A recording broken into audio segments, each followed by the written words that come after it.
Sherry's Playhouse presents Chekov's Revenge.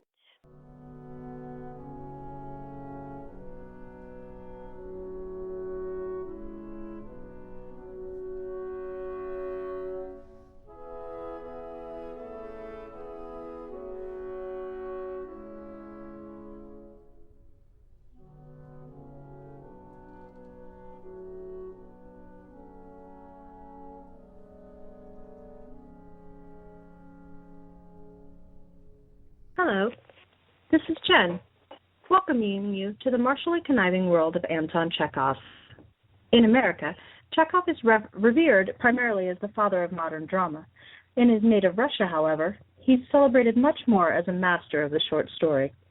Chekov wrote his 4 major plays towards the end of his short life. They're masterpieces, to be sure, but filled with provincial angst. Chekov wrote hundreds of short stories, novellas, and sketches from his medical school days until at the age of 44, he died of tuberculosis in 1904. From aristocrats to peasants, from mansions to shacks, the sweep of his stories is as expansive as Mother Russia herself. Little in the Russian character escaped his notice, especially not when it involved marital mischief and the price it might entail. Chekov's Revenge, which playwright Roy Proctor adapted from 2 Chekhov short stories, takes a double-header look at marital revenge, Chekhov style. Our first tale, Settling the Score, is set outside, then inside a gun store in a provincial Russian city in the waning days of the 19th century. It pits a hot-headed husband against an officious shopkeeper. Let's listen in.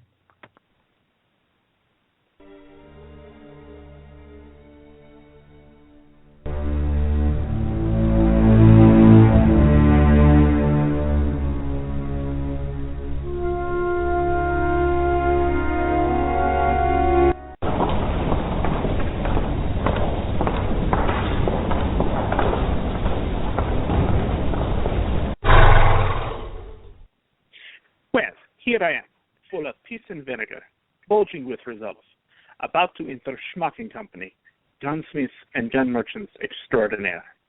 I know what I have to do. Don't try and talk me out of it.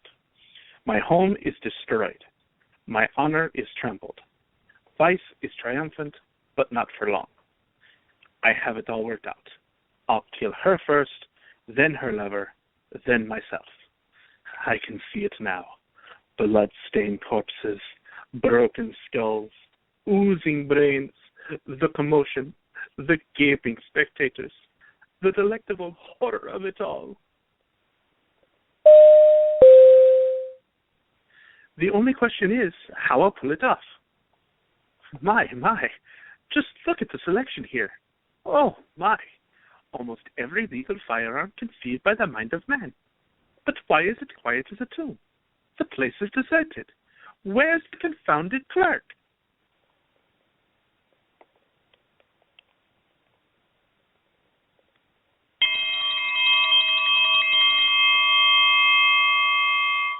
Monsieur! Ah, there you are. What is your pleasure, monsieur? I could have walked off with half your merchandise by now. You're lucky I didn't. Many have tried, monsieur, but none have succeeded. Schmuck and company first take deadly aim. What can I do for you, monsieur? I need a revolver. For what purpose, might I ask? What business is it of yours? We're in the firearm business, monsieur. Different revolvers serve different purposes. Ah, well, I need it for my country cottage to scare away burglars. I see. Now, in this display case, for your purposes, monsieur, I'd advise you to invest in the superb Smith & Wesson revolver. The last word in the science of firearms. Triple action with projector kills at 600 paces. Here, monsieur. And don't be afraid to handle it. How does it feel, monsieur? Heavy. Let me draw your attention, monsieur, to the beauty of the finish. It's the most fashionable revolver we have. How does it feel now that you had a moment to get acquainted? Heavy, to be sure, and cold. Yes, cold. Very, very cold. But efficient, I'd say. Be careful, monsieur. Don't point it at me. Point it at your burglar. What burglars? I thought you said that. Well, never mind. Our display guns are not loaded, monsieur, but one can never be too sure. How much does it cost? We'll get to that, monsieur. We sell at least a dozen of these every day for burglars, wolves, and, would you believe, lovers. It's very accurate. It hits from a great distance. It can kill a wife and a lover with one bullet. As for suicide, I don't know a better weapon. But how much? 45 rubles, monsieur. 45 rubles? 45! My God, that's too expensive. In that case, monsieur, let me suggest something less expensive. Over here, in this case, we have a limited choice of lower price range for our rare customers of limited means. Here, for instance, is a Lochbacher revolver. How much? But don't you want to? How much? Preocchio. I thought you only wanted to scare your burglars. How much, damn it? Only 18 rubles, monsieur. That's more like it. Why waste the fine on burglars? But, mister, it's an old-fashioned make. Do you know who buys these now? Who?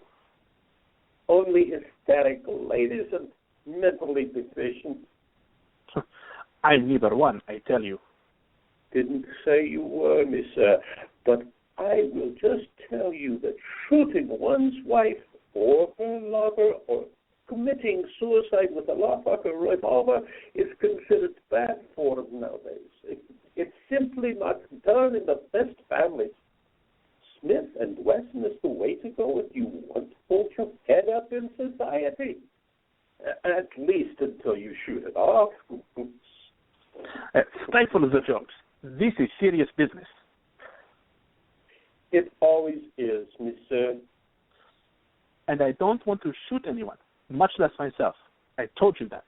Even if I did, it would be none of your business, you Frenchified popinjay. Oh, monsieur, you misunderstood. I've told you, I'm buying it for my country cottage, to frighten burglars. Can't you understand plain Russian? Let me assure you, monsieur, that your reason for any purchase is none of our concern. If Schmuck and Company had to ascertain the real reason for every purchase, we'd have to close our shop. But, monsieur, this Lochbacher is not even suitable for burglars. Why not? It goes off with a faint, muffled sound. It's like a guard dog that doesn't bark, just whimpers. Who needs that, mister? You want a big bang, big drama, big excitement when the big moment comes. Wait a minute.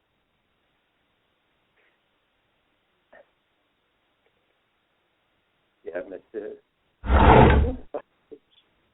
Dueling pistol. Take it in your hands. Caress it. Take it to your bosom. How does it feel, mister? Fear? Why are you walking away?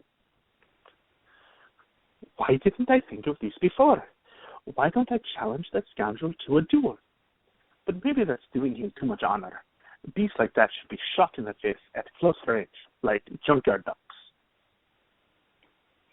Sir, take care not to remove any firearm from the premises. Shop rules are quite... This nifty dueling pistol would do the job all right. It would blow out their brains, no question. Blood would gush all over the carpet and the parquet. My strumpet of a wife, would twist and turn and cry out in agony, then be heard no more. The blood, the wailing, the horror of it all. But wait, I have a better idea.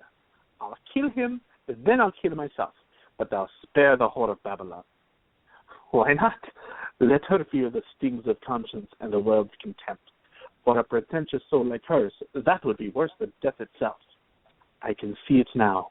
I, the injured husband, lying in my coffin with a gentle smile on my lips, and she, the whore of Babylon, pale, racked with remorse, following the coffin, not knowing where she can hide to escape the hatred being spewed on her like cascading vomit from the indignant crowd.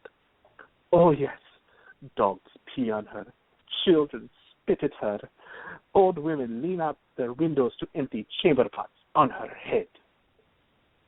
Mister? Yes? Mister, I hate to intrude upon you. Why are you then? Sir, I truly believe that a gentleman of your dignity and importance would be happier with the Smith & Wesson. I think your burglars would expect a little less. And if you think it's too expensive, well, Schmuck & Company is prepared to knock off 5 rubles. Yes, but I... Of course, Monsieur, as I've shown you, we have other makes, cheaper makes, inferior makes. Step this way, and I'll show you. But I... Try this one, Monsieur. How much? How much? How much? Always with how much? 30 rubles, Monsieur. It's not expensive, not when you consider how far the exchange rate has dropped, how fast customs duties are rising, Monsieur. I am a conservative man, but even I am beginning to murmur. Why, with the exchange rate diving and the customs tariffs soaring, only the rich can purchase decent firearms these days. There's nothing left for the poor but Tula weapons. Oh, what a misery they are. How is that? With a Tula revolver, God forbid, you aim at your wife and shoot yourself through the shoulder blade. Oh, my. Monsieur, why are you walking away again? But wait, why should I be dead? How mortifying. Why shouldn't I witness the agonies of the whore of Babylon? What good is revenge if I'm dead? Revenge is only sweet if I can taste its fruits. Why should I be the one lying there in my coffin, cold as a sturgeon, knowing nothing about it? Wait, I know. I'll kill him, then I'll go to his funeral and look on. Then after the funeral, I'll kill myself. They'll arrest me, though, before the funeral, and take away my pistol. Now let me get this straight. I'll kill him, she'll remain alive, and, for the time being, I'll spare myself and get arrested instead. I'll always have time to kill myself. I can take my sweet time about it. Then, at the preliminary inquiry, I'll be able to expose the infamy of her conduct. You see, if I kill myself and she's still alive, she may, with her usual duplicity and impudence, throw all the blame on me. Then society will justify her behavior and laugh at me. Besides, why should I kill myself? Shooting oneself is cowardly. So, I'll kill him and let her live. I'll face my trial. Yes, I'll endure my trial, and she will be brought into the court as a witness. Of course, I can see it now. I can feel it in my bones. Her confusion, her disgrace when my counsel examines her, the court, the press, the public, all will sympathize with me. Monsieur. Yes, what is it? I I have some other choices here. Would you be so kind, monsieur, as to come back and look at them? Shoot. Beg pardon, monsieur? Go ahead. Do your spiel. Now, this one's English. A new pattern. We just received it. But I warn you, monsieur, this revolver pales beside the Smith & Wesson.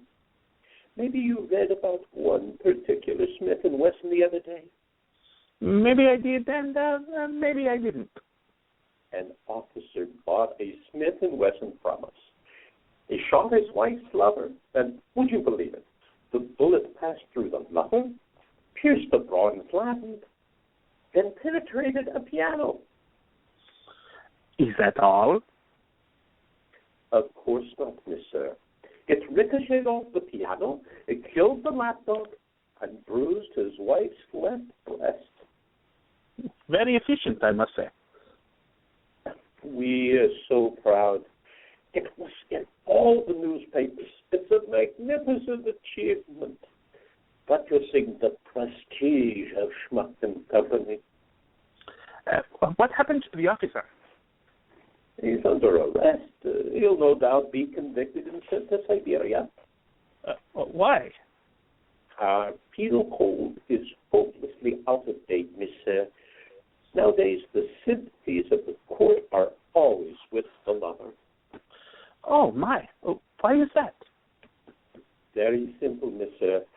The judges, the jury, the prosecutor, the defense counsel, all are cuddling with other men's wives. It adds to their comfort to know that with every conviction, there will be one less husband running loose in Russia. Society would be pleased if the government sent all husbands to Siberia. But that's terrible. Don't you can't believe the corruption of morals nowadays. Loving other men's wives is no more consequence than smoking other men's cigarettes, drinking other men's vodka, reading other men's books, wearing other men's underwear. I don't believe it. Don't breathe a word of this, monsieur. But every year, our trade gets worse and worse. This doesn't mean wives are more faithful. It means husbands are resigning themselves to their plight. They're afraid of legal consequences and penal suit or servitude. And whose fault is it, monsieur? Government's. Why should I go to a prison camp for a pig like that? That makes no sense either. Monsieur? If I go to prison, I'll only give my wife the opportunity to marry and deceive a second husband. She would triumph. Monsieur? I've got it. I'll leave her alive, I won't kill myself, and I won't kill him either. I'll punish them, wither them, with my contempt. I'll start divorce proceedings that will create a scandal. Monsieur, why do you keep wandering away? Who are you talking to? What business is it of yours? Here, monsieur, is another stuff. Let me call your attention to the innovative mechanism of the lock. I don't want it. Don't want? It's no use. No use, monsieur? I must apologize for taking up so much of your time. All for nothing. What's that? What? That box in your hand. Only bullets, monsieur. Bullets? A box of bullets for the gun you didn't buy. I'm taking them to the storeroom. How much? One box, monsieur? No, one bullet. It's on the house, monsieur, courtesy of Schmuck and Company. Shall I wrap it, monsieur? Yes. Shall I get wrap it, monsieur? Yes, of course.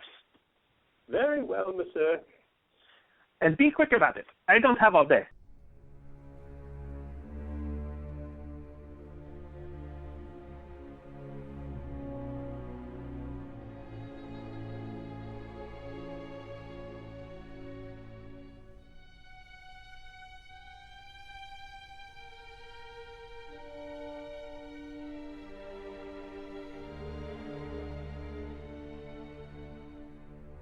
So what did Fyodor do with that single bullet, gift-wrapped no less?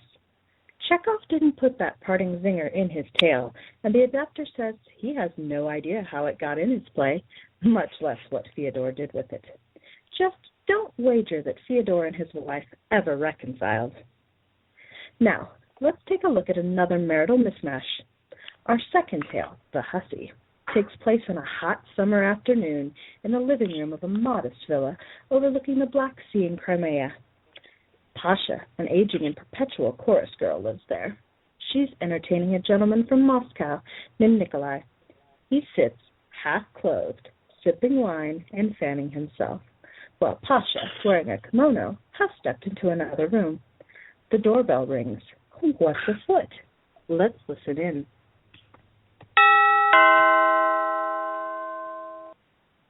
Hey, Pasha, someone's at the door. I hear it. Oh, look at you, half naked. Quick, go to the bedroom and take your stockings with you. Yeah, not so fast. I'm coming! I must be the postman or one of the girls. Now stay out of sight. Yes, madam? Is my husband here? Husband? Don't play dumb with me. You must have the wrong address, madam. You know who I am. What? I don't. My husband, Nikolai Petrovich Kopakov. No. No, madam. I do not know any husband. Now, what does he look like? You know what he looks like. I can assure you that I do not know. Take me for a fool. I'm not. So you say he's not here? What gives you the right to barge in here? And I have every right. I do not know what you are talking about. I ask you, what right do you have? Every right, you despicable, vile creature. I beg your pardon. You heard me. You are a horrid hussy. I'm glad I can tell you so at last. But, madame, 3 days ago, I traveled here on a filthy train from Moscow to tell you that. But I don't know. Where is my husband? I don't know. Stop! Don't tell me any more lies. But I am not lying. You should know that some money is missing at the bank, a very large sum of money. I know nothing of the sort. The police are looking for Nikolai Petrovich to arrest him. I can assure you, madam, that I do not. It's only a matter of time until they find him. Madam, please sit down and calm yourself. Oh, no buts about it. He stole the money for you, you loathsome mercenary hussy. Look here, you can't just barge in and expect... I'm helpless, I tell you. Do you hear me? My children are helpless. Oh, you are stronger than we are. But there's a power far beyond your wicked reach, the power of righteousness. God sees all. God is just. He'll punish you for every tear I have shed, for all of my sleepless nights, for robbing my sweet children of their father. Your time will come. Oh, I wish I could help you, madame.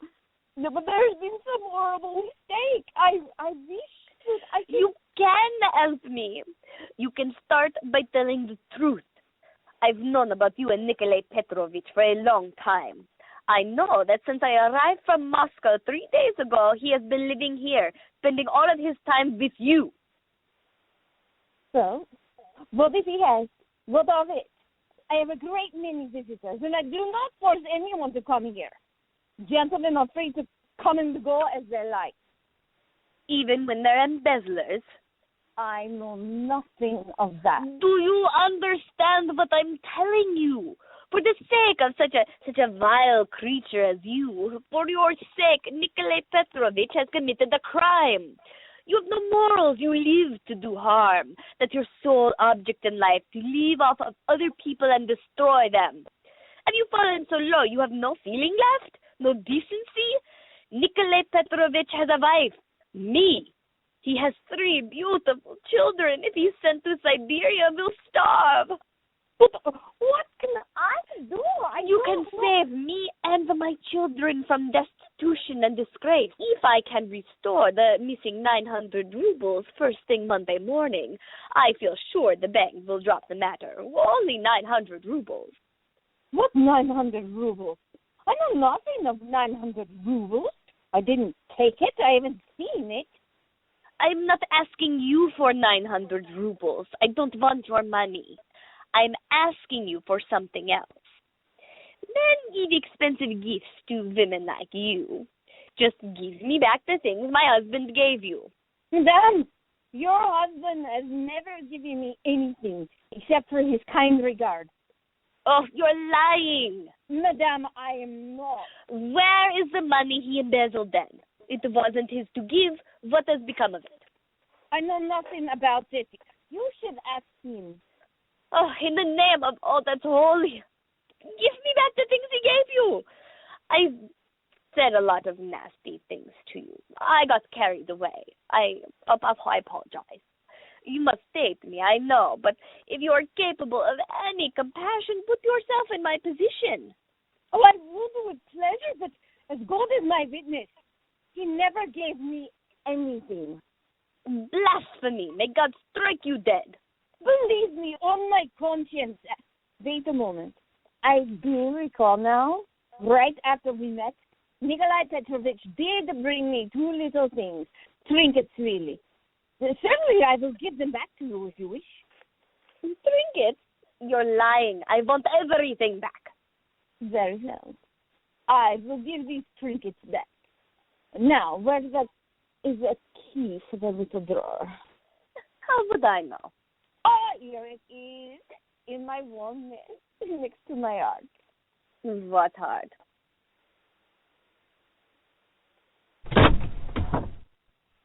Here they are. A bracelet and ring. Obviously fake. These are mine!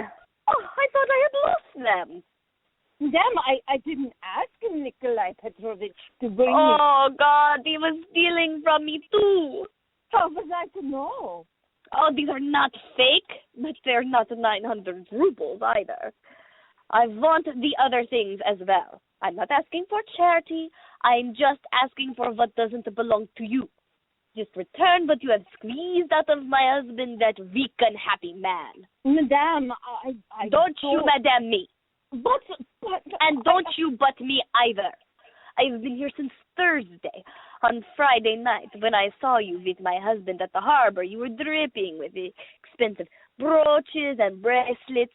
It's no use playing the innocent lamb. A lamb's clothing doesn't become a devourer of other women's husbands. I ask you one last time. Will you surrender the things he gave you or not? You are a craven, I must say. Except for the bracelet and little ring, I've never seen anything from your Nikolai Petrovich. He brings me nothing but sweet cakes and his kind regard. Sweet cakes? Little sweet cakes, very little, tiny, hardly sweet at all. Oh, and this bottle? You wash the sweet cakes down with this, his favorite wine? Common label, madame. My children may have nothing to eat for the rest of their young lives, and you eat sweet cakes and get drunk? You disgust me. Please believe me, they are hardly sweet at all. Oh, what's to be done now? If I don't get the 900 rubles, he's ruined. The children are ruined. I'm ruined. What should I do? Kill myself? Of course not. Kill you? Oh, please, no. Oh, should I fall to my knees and grovel for what is rightfully mine? Oh, you'd like that, wouldn't you? Is that what you want? Madame, I do not wish you any pain. Then I beg you, you've plundered my husband. You can save him now. Oh, you can save his sweet, innocent children in their hour of peril. What have my children done to deserve this? Nothing, madame. Oh, your poor children, standing in the street, crying with hunger. I can't stand the thought. I knew you would come to your senses. What can I do, madame? You say I am a low woman. You say I have ruined Nikolai Petrovich, but I assure you, before God Almighty, I have taken nothing from him except that bracelet and ring. Oh, don't forget the sweet cakes. What? The damn sweet cakes, you hussy. Oh, the sweet cakes. Only one girl in the chorus has a rich admirer.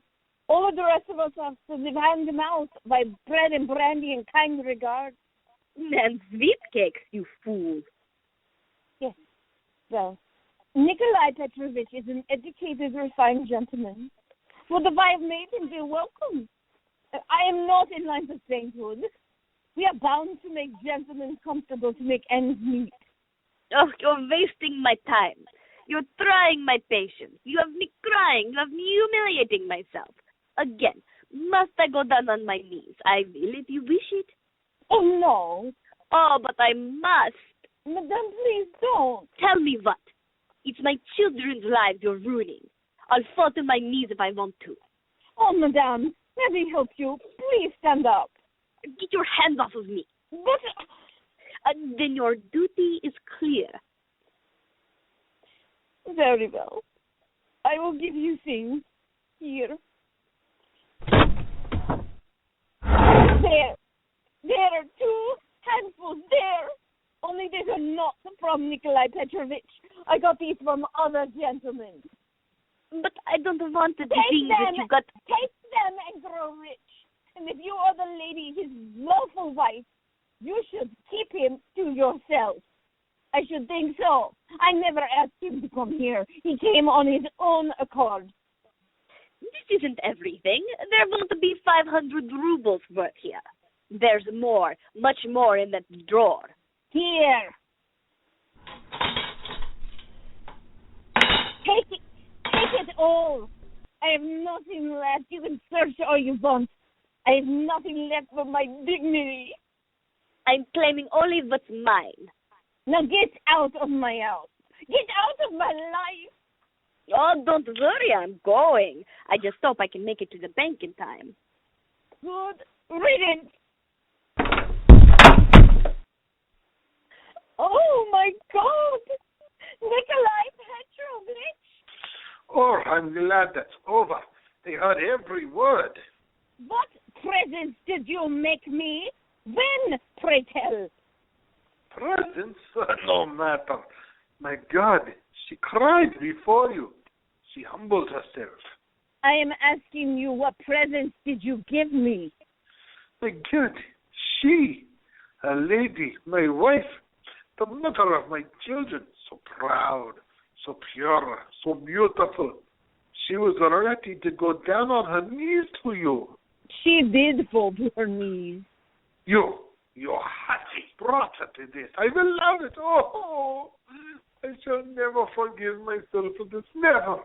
In all eternity. But Nikolai? Get your hands off of me. Get away, you Jezebel. Oh, my God. Just think. She went down on her knees just to save me. My guardian angel. She bowed before you. Oh, my God. Where are you going? To Moscow. Now, to Reuters. No. Stay. We can always You're do... mad.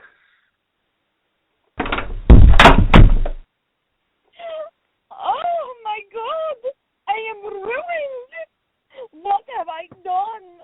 No more sweet cakes. Oh, what is to become of me now? What indeed? With no more sweet cakes, Pasha's future will surely be bleak. But what if Nikolai weren't an embezzler at all? What if Olga's tale of marital woe was just one big ruse to...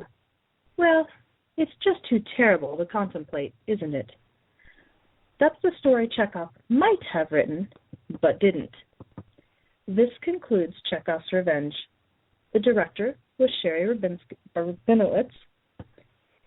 John Patrick played the hot-headed husband in Settling the Score, opposite Raymond Brent as the shop clerk.